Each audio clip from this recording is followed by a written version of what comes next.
Vamos a la predicación. Vamos, a ver. Nada, cortito, muy cortito. Resumimos lo que vimos y aprendimos la semana pasada.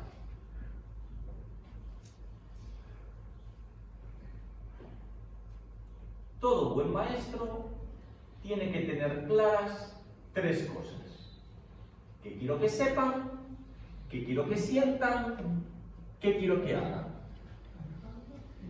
¿Qué es lo que yo quería que ustedes supieran? Que a la luz de la parábola del sembrador hay 4 tipos de oidores.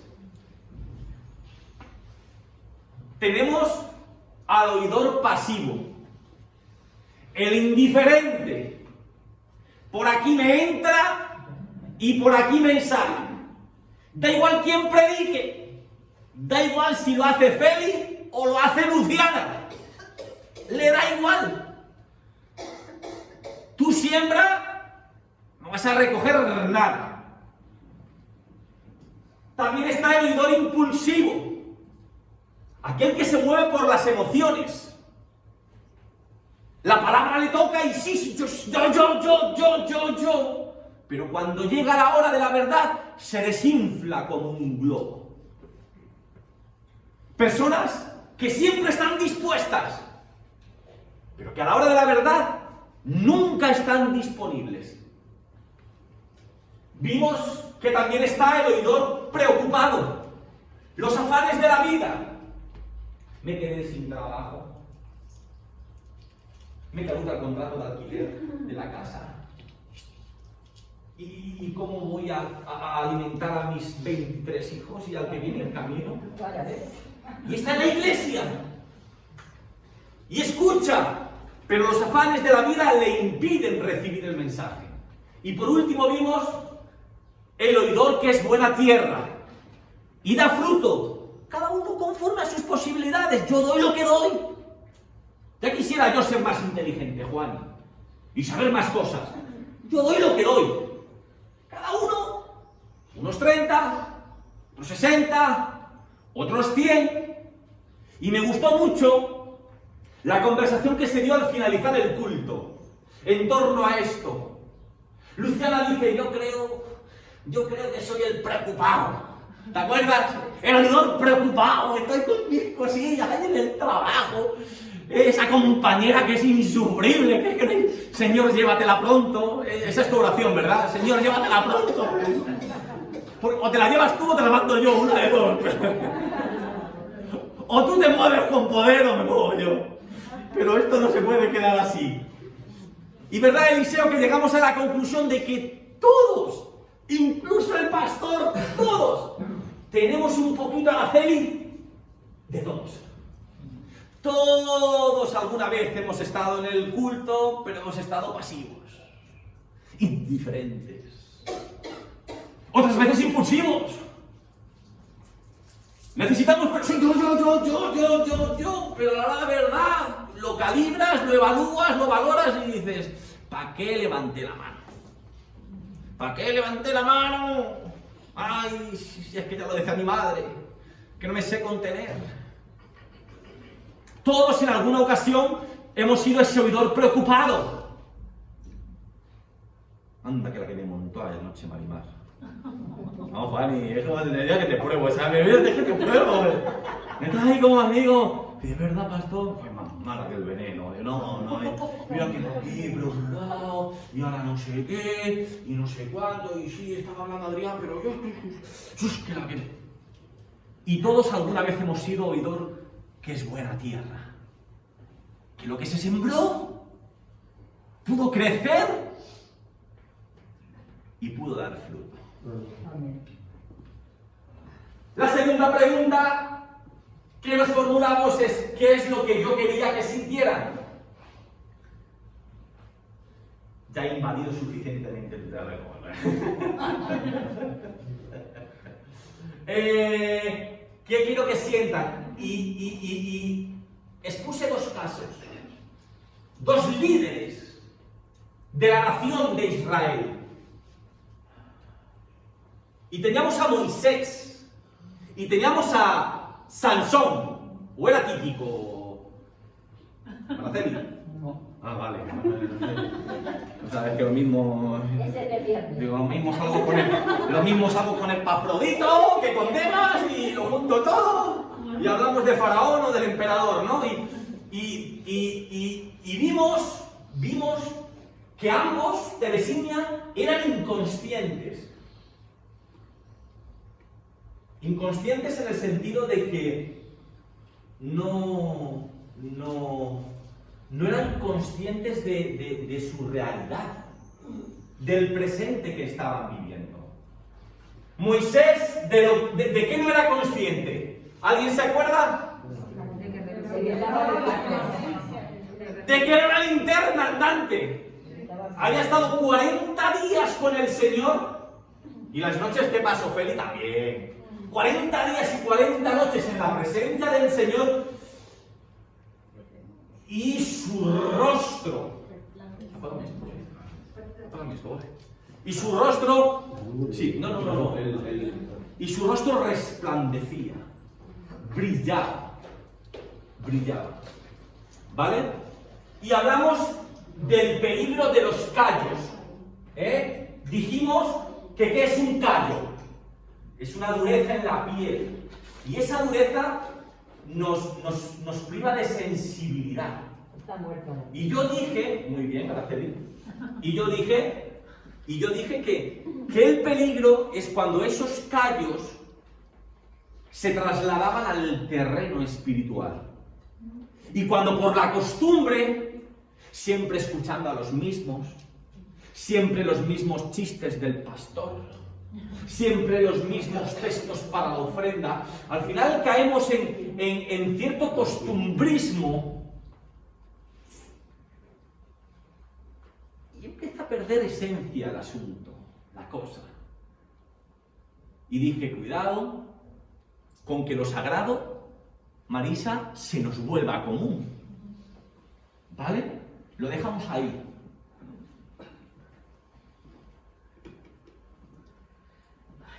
Entonces,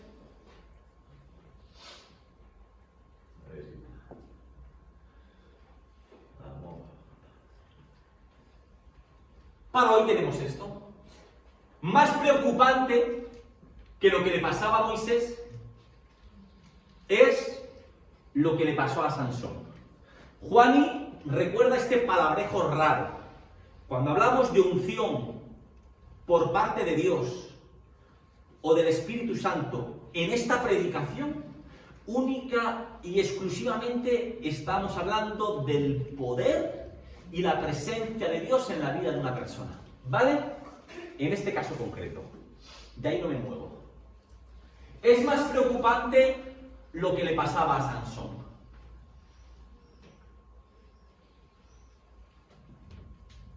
Sansón, él tenía la sensación de que la presencia de Dios la había comprado, de que era suya, de que hiciera lo que hiciera, Dios no se iba a apartar de su vida.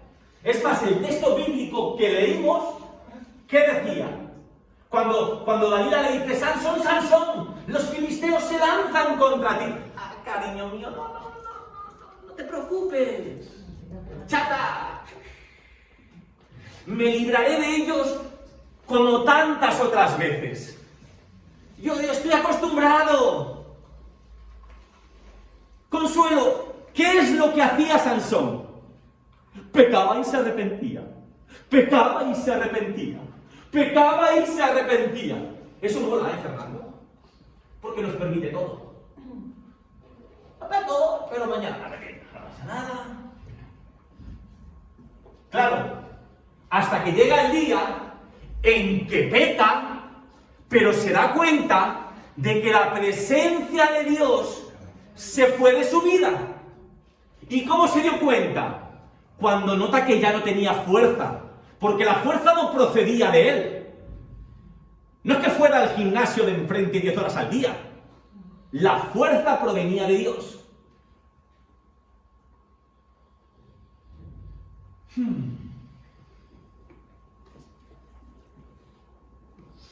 Pablo a los romanos, y no les conocía.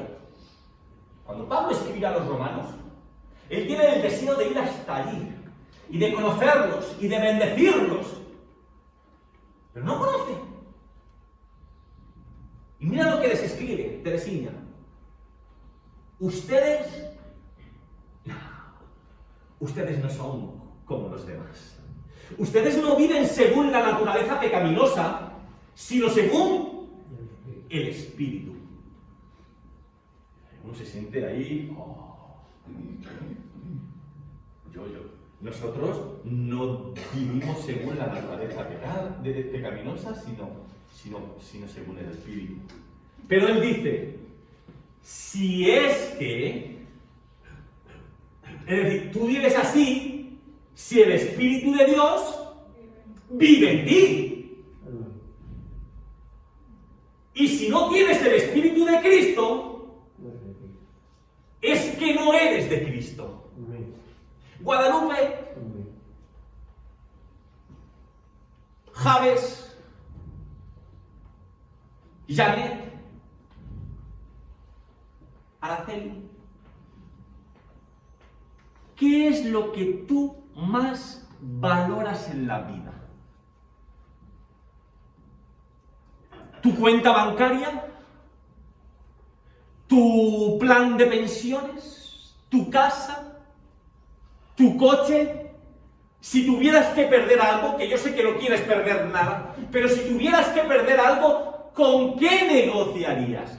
¿Qué estarías dispuesto a perder? ¿De qué estarías dispuesto a desprenderte?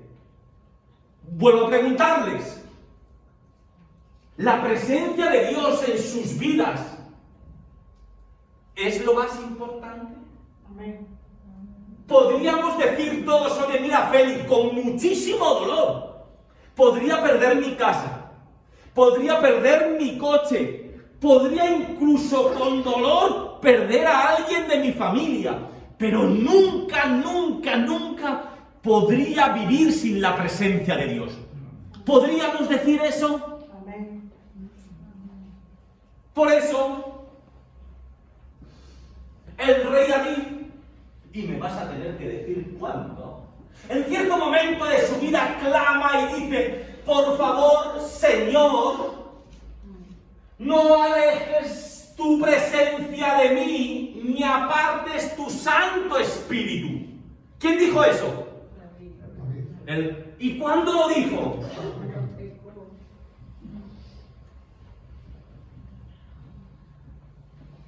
David estaba muy a gusto en el terrado de su casa, viendo a una modelito.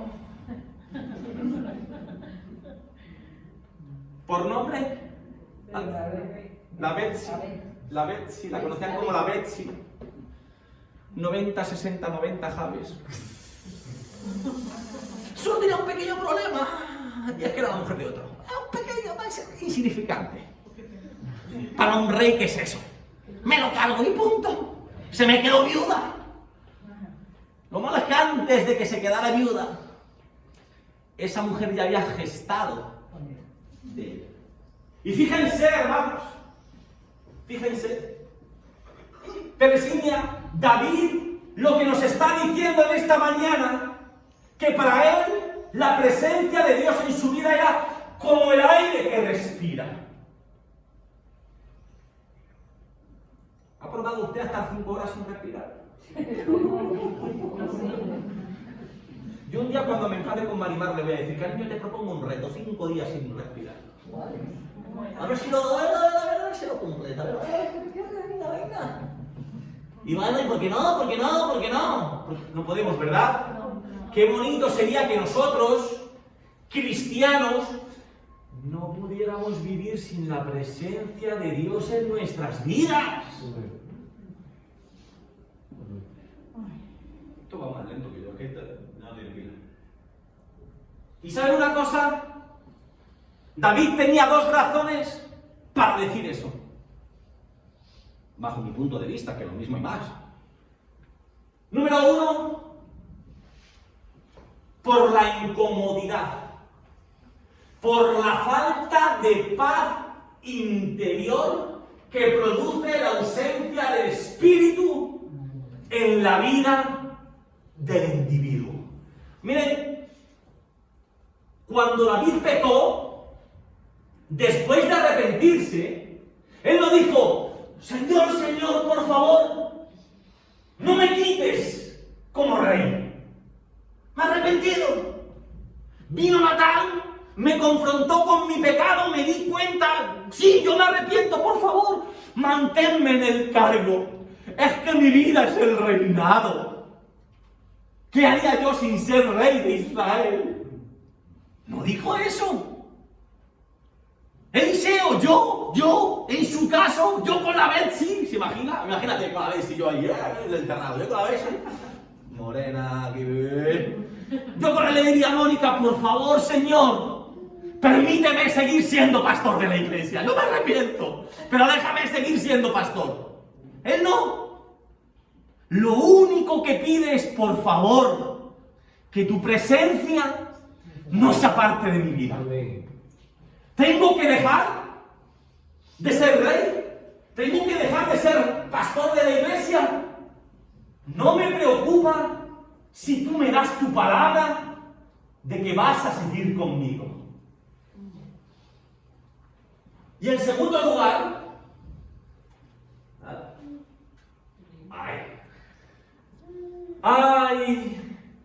mira, hay muchos casos, ¿vale? No digo que esto que voy a decir ahora sea un hecho empírico, ¿vale? Pero, una vez yo escuché, ¿usted sabe la diferencia entre el inteligente y el sabio? Es que el inteligente aprende de sus propios errores. Y el inteligente, comete un error y aprende. Tío inteligente, ¿verdad, José? ¿Y quién es el sabio? El sabio es aquella persona que aprende de los errores de los demás. Tú llegas, mete la pata y dices: no voy a ser tan soberbio de pensar que yo soy más que él. No voy a transitar los mismos caminos, porque de la misma forma que él se la dio, es muy posible que yo me la dé. Ahí sí tuvo sabiduría David, porque él conocía la historia de un hombre que había gozado de la presencia del Espíritu Santo en su vida, pero por su forma de vivirla, la había perdido. ¿Recuerda la historia? Primera de Samuel, capítulo 16, versículos del 14 al 23. Le leo un poquito, así para que viene el regustillo, así. Primera de Samuel 16, dice: el Espíritu de Jehová, el Espíritu de Jehová, el Espíritu del Señor, el Espíritu de Dios, se apartó de Saúl. Y como se apartó, Juan, le atormentaba un espíritu malo de parte de Dios. Y los criados de Saúl, pues le dieron un consejito. Le dijeron: he aquí, ahora un espíritu malo de parte de Dios te está atormentando. No me digáis, siempre habéis notado. Es ahora. Diga pues nuestro Señor a tus siervos que están delante de ti, que busquen a alguno que sepa tocar el arpa, para que cuando esté sobre ti el espíritu malo de parte de Dios, él toque con su mano y tengas alivio. Y Saúl respondió a sus criados: no está mal pensado. Buscadme, pues, ahora alguno que toque bien y me lo traéis. Entonces uno de los criados respondió diciendo: he aquí yo he visto a un hijo de Isaí de Belén que toca y es valiente y es vigoroso y es hombre de guerra y es prudente en sus palabras y hermoso como Félix. No, eso la Biblia no, perdone, eso. Y Jehová está con él. En el contraste, uno pierde la presencia y le recomiendan a uno en que Dios está. Y Saúl envió mensajeros a Isaí diciendo: envíame a David tu hijo, el que está con las ovejas. Y tomó Isaí un asno cargado de pan, una vasija de vino y un cabrito, y lo envió a Saúl por medio de David y su hijo. Y viniendo David a Saúl, estuvo delante de él. Y él le amó mucho, y le hizo su paje de armas. Y Saúl envió a decir a Isaí: yo te ruego que esté David conmigo, déjamelo, yo te lo pago bien, pues ha hallado gracia en mis ojos. Y cuando el espíritu malo de parte de Dios venía sobre Saúl, ¿cómo trabajaba David? Tomaba el arpa y tocaba con su mano, y Saúl tenía alivio y estaba mejor, y el espíritu malo se apartaba de él. ¿Sabe, Teresina? Cuando David es confrontado por Natán y él reconoce su pecado y clama porque Dios no se aparte de él no podía olvidar de su mente lo que le había pasado a Saúl. Él sabía lo que sufría un hombre sin la presencia de Dios. Y él no quería pasar por lo mismo. El rey David sabía que no podemos obligar al Espíritu Santo a quedarse en un sitio donde no es ni amado ni respetado. A Dios no se le puede tratar de cualquier forma.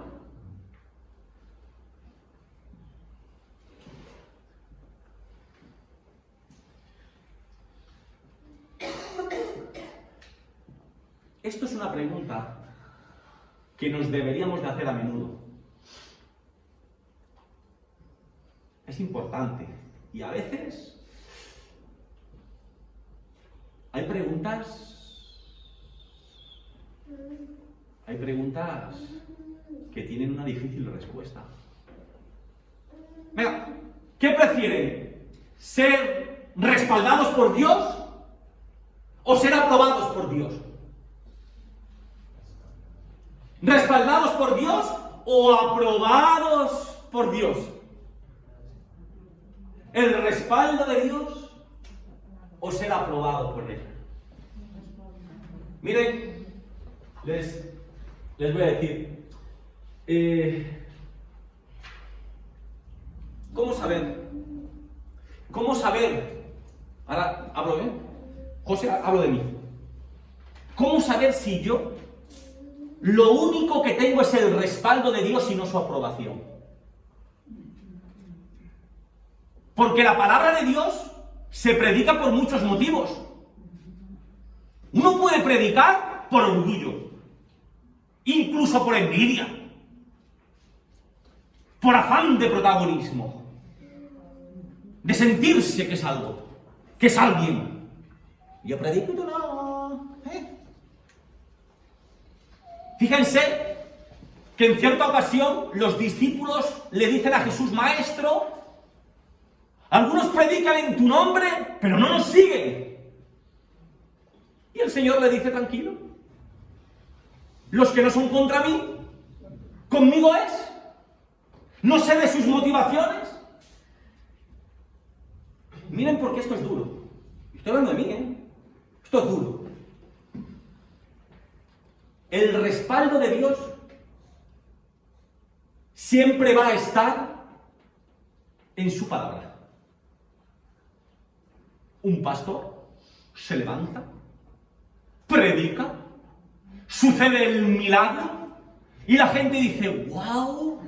Este hombre sí que tiene que estar bien. Porque se ven los frutos. Pero eso no son los frutos del Espíritu. Porque el respaldo de Dios siempre va a estar donde se predique su palabra y donde esté la fe de esas personas que realmente lo buscan.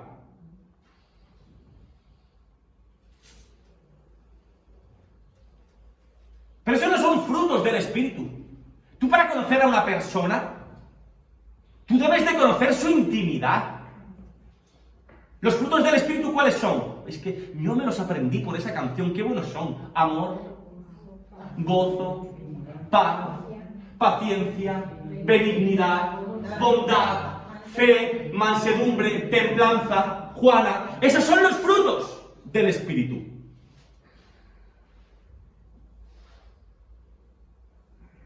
Mi reputación Janet, es lo que usted piensa de mí. A la distancia. Le veo una vez a la semana a este muchachito, graciosillo, simpático, me trata bien. Mi reputación es esa.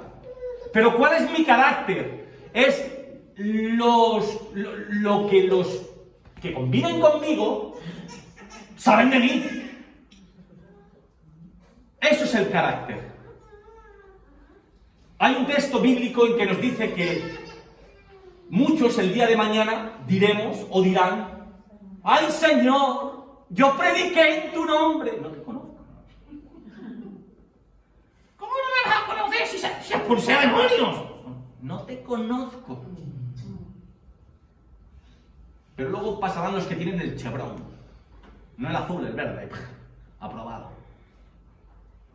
El aprobado. Es más importante ser aprobado por Dios que sentir que tienes el respaldo de Dios. Podemos tener una iglesia llena. Y es el respaldo de Dios, no a mi persona, sino a su palabra. Y a la fe de cada uno de ustedes. Yo ahí no intervengo, aunque el mérito me lo lleve. Ah, mira el respaldo. Por eso te pregunto, ¿qué prefieres? ¿Tener el respaldo de Dios o ser aprobado?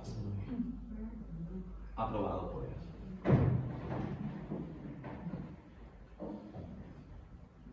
Miren, hermanos, para ir terminando, ¿cómo podemos saber si la unción, que es una palabra, si la presencia de Dios, si la presencia del Espíritu Santo, si el poder de Dios, el poder del Espíritu Santo, ¿cómo puedo yo saber, Fernando y Teresina, si se ha alejado de mí? Porque ¿sabes una cosa? Que es que no hay mayor ciego que aquel que no quiere ver. Si muchas veces uno mismo es el último en enterarse. Un cotilleo. Iba a decir que es un chisme santo, pero no es nada santo. Mi hija tiene 15 años. Ya estoy 15 años. Pasa que el mundo cada vez va más rápido. 15 años.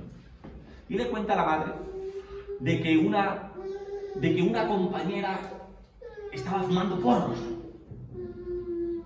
Y me dice Marimar: pero si el padre es guardia civil y la madre trabaja en un hospital, ¿cómo no se van a dar cuenta? Y digo, porque no hay mayor ciego que un padre. Un ciego lo culpa todo en un hijo. Ciego. Muchas veces digo, no quieres verlo. Y todo el mundo, menos tú, estás entaponado. Pues muchas veces nos pasa eso a nosotros. Todo el mundo se da cuenta de tu realidad. Todo el mundo, menos tú.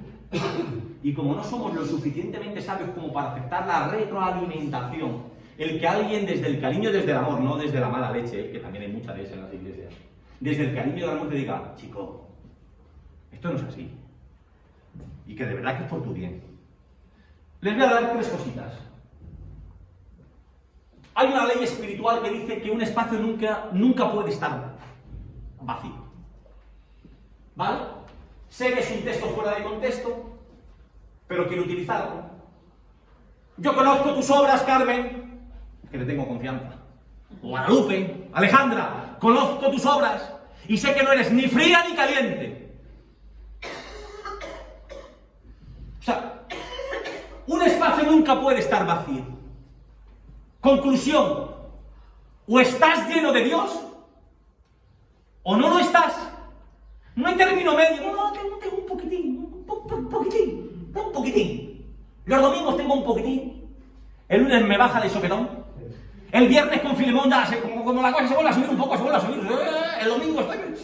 No, o estás o no estás. O tienes a Dios o no lo tienes. Y David sabía que el enemigo, el diablo, siempre busca espacios vacíos que llenar. Por eso él no quería que se apartara Dios de su vida. No. Yo ya tengo la experiencia de ver lo que le pasó a un hombre. En segundo lugar, una buena señal para saber si tienes la presencia de Dios en tu vida es que te alegres cuando Dios, esto duele, bendice a otro. aunque la bendición sea mayor que la que tú tienes. ¿Qué verdad es esa de que es más fácil llorar con los que lloran que reír con los que ríen? Si yo dijera, he perdido todo lo que tengo, me han detectado de 18 cáncer, no hay solución que... Pobrecito el Félix. Era buen tipo, era del Barcelona, pero era un buen tipo. Ay, simpaticón, era hoy, casi se la mano, oye, sí. Pero si yo dijera, me han tocado 1.000 millones de euros y me voy a la República Dominicana, no me van a ver por aquí jamás. Y ustedes saldrían mucho de, ¿por qué no me toca a mí un poco? No me acabo de quedar sin trabajo. Yo no necesito 1.000 millones y yo con 100.000 euros me conformo. O alegrarse es difícil. Es como un padre. Un padre sabe cuándo está sano y cuándo no. ¿Ustedes saben que hay padres que se celan del éxito de sus hijos? Es que emocionalmente no estás sano. O sea, tú te tienes que alegrar de que a tus hijos les vaya mejor que a ti. Pues no estoy yo contento de que mi hijo no sea tan burro como el padre. ¿Usted cree, Juan, y que yo hubiera dado para Cambridge? Pero si yo no doy ni para la Complutense. Ahora imagínense que yo siento envidia, si siento celo. Escúcheme, bíblicamente hablando, Saúl sintió celos de David. Mire, mira, le cojo esa frase. Hasta el punto, Mónica, hasta el punto de que esos celos le llevan a decir: a David le han dado 10.000 y a mí solo 1.000.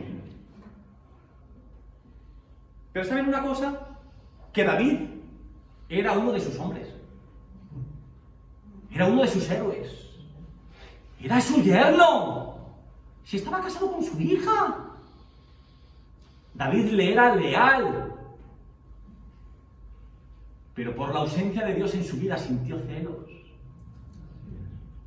Ya no veía en David una bendición, sino una maldición. Ya no veía en él la lealtad, sino la deslealtad. Y todo porque Dios se había apartado de él. Miren, 1 Samuel capítulo 18. Vamos. 1 Samuel capítulo 18. Versículo 10 y 11 dice: aconteció al otro día, otra vez, que un espíritu malo de parte de Dios tomó a Saúl. Y él desvariaba en medio de la casa. David tocaba con su mano como los otros días, y tenía Saúl la lanza en la mano.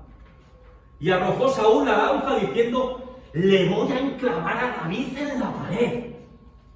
Pero David lo evadió. Hermano Fernando, Saúl tenía la posición, porque seguía siendo rey en ese momento, pero ya no disfrutaba de la unción. Él sabía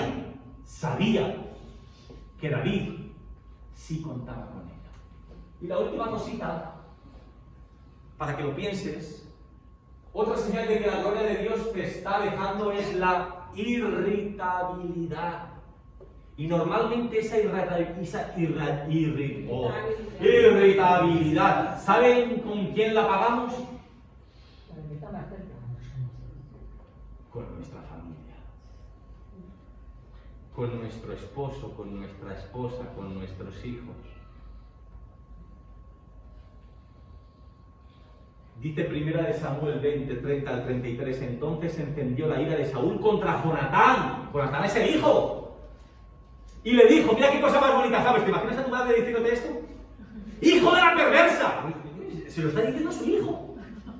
¡Hijo de la perversa y rebelde! ¿Acaso no sé yo que tú has elegido al hijo de Isaí para confusión tuya y para confusión de la vergüenza de tu madre? Porque todo el tiempo que el hijo de Isaí viviere sobre la tierra, ni tú estarás firme, ni tu reino. Envía pues ahora y tráemelo, porque ha de morir. Y Jonatán respondió a su padre Saúl y dijo, ¿por qué, papá? ¿Qué te dijo? ¿Cuál es el límite de la pérdida de la unción, de la presencia de Dios? Que atacas a tu propia familia. Termino. ¿Qué quiero que hagan? Ya hemos contestado a qué quiero que sepan. Ya hemos contestado a qué quiero que sientan. ¿Qué quiero que hagan? ¿Qué podemos hacer para recuperar la presencia de Dios? ¿Saben lo que le pasó al siervo de Eliseo en cierta ocasión? ¿Qué perdió? Pero el siervo de Eliseo estaba ahí talando, perdió el hacha. ¿Recuerdan? Y cuando el siervo de Eliseo pierde el hacha, no trata de seguir como si nada. No trata de talar el árbol con el mango de madera. Se para y dice, oye, aquí tenemos un problema. Hermanos,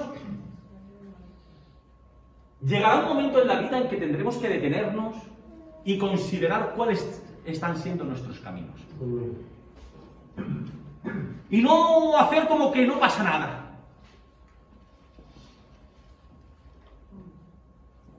Miren todos estos textos con los que termino en esta mañana. Y los aplicamos. Miren, Jeremías dice, deténganse en los caminos y miren. José, detente y mira. Araceli, preguntan por los senderos antiguos. Pregunten por el buen camino y no se aparten de él. Así hallarán el descanso anhelado. Y capítulos más adelante, Mónica, y les daré un corazón, porque el corazón que tenemos es de piedra, duro como terrenal. Y les daré un corazón y un camino. ¿Quién es nuestro camino? Yo soy el camino, la verdad y la vida. Te voy a dar un corazón nuevo y te voy a dar un camino para que me teman perpetuamente, para que tengan bien quien yo, para que tengan bien ellos, para que lo tengas tú. Te voy a dar un corazón nuevo, te voy a dar un camino nuevo para que te vaya bien a ti, que yo lo hago por ti, que no lo hago por mí, que no soy un Dios egocéntrico, que necesite tenerte esclavizado para sentirme bien, que yo lo hago por ti, que lo que te estoy diciendo es por ti, es por tu bien. Y haré con ellos pacto eterno, que no me volveré atrás de hacerles bien, y pondré mi temor en el corazón de ellos para que no se aparten de mí. Termino porque se nos ha ido el tiempo, porque tengo todavía como 4 o 5 textos aquí. Mira, les hablo de esta forma, hermano, miren. Si usted lee ciertos textos del Antiguo Testamento, que a veces son complicados para nuestra mentalidad, y es normal porque vivimos ya en otro mundo, José, pero la lámpara dentro del templo siempre tenía que estar encendida. ¿Y qué tipificaba esa lámpara encendida en el templo, Carmen? La viva presencia de Dios ahí. No tenían que preocuparse de otra cosa, nada más de que esa lámpara siempre estuviera. Pueden entender ahora cuando Pablo le dice a Timoteo, te pido que avives el fuego del don que hay en ti. ¿Hay algo en ti? No dejes que se marchite, que se apague. Tú tienes que mantenerlo. El pastor, los ancianos, la iglesia, tú eres el que te tienes que preocupar de que ese fuego no se apague, se intensifique. No dejemos esta iglesia sin presencia de Dios, hermanos. No dejes tu vida sin presencia de Dios. No hagas el peor negocio de tu vida. No seamos como Demas, que amamos más las cosas de este mundo. Empezamos bien y éramos colaborador de Pablo y ahí estábamos en la carta, se nos cita, qué gran colaborador Demas. Pero más adelante tiene que decir, prefirió las cosas del mundo. Hizo el peor negocio de su vida, tío. Termino. Elí fue un hombre tremendo. Un gran sacerdote. Pero no tuvo mucha mano con los hijos. Los hijos se descarriaron un pelín, un poquito solo. Un poquito, un paracel, no sé, un poquitito solo. Se acostaron con las mujeres en las puertas del templo, pero un poquito solo. No mucho, un poquito solo, un poquitito solo. Muere papi Elí, mueren los hijos. Y una de las nueras, que estaba embarazada, da a luz. Y al niño hay que ponerle nombre, porque habrá que llamarle de alguna forma. Gracias, Mónica, por hacer los deberes. No vuelvo a mirar los apuntes, ¿eh? Y Cabó. A mí me gusta Sofía, que significa sabiduría. Pero Icabod sabe lo que significa: la presencia de Dios ha sido capturada. La presencia de Dios ha sido capturada. Miren, el Espíritu Santo no es traicionero. Habrá un día, no sé cuándo, habrá un día en que sientas alarmas. Pi, pi, pi, pi, pi, pi. Algo en tu vida no está funcionando. Pi, pi, pi, pi. Su presencia no nos deja de un día para otro. ¿Vale?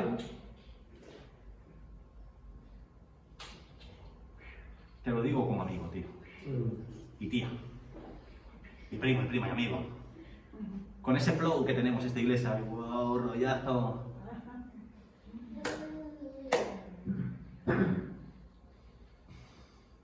Creo que era Santa Teresa de Jesús, no sé. Y si alguien lo puede ver, incluso te dejo que googlees para que... No sé quién lo dijo de... Ama y haz lo que quieras. Pues eso... Mira... No, pero no dices amas a Dios. No, escúchame. Tú ama al prójimo, ámate a ti mismo y le estás amando a Dios. Ama y haz lo que te dé la gana. Porque si realmente amas, siempre harás lo correcto.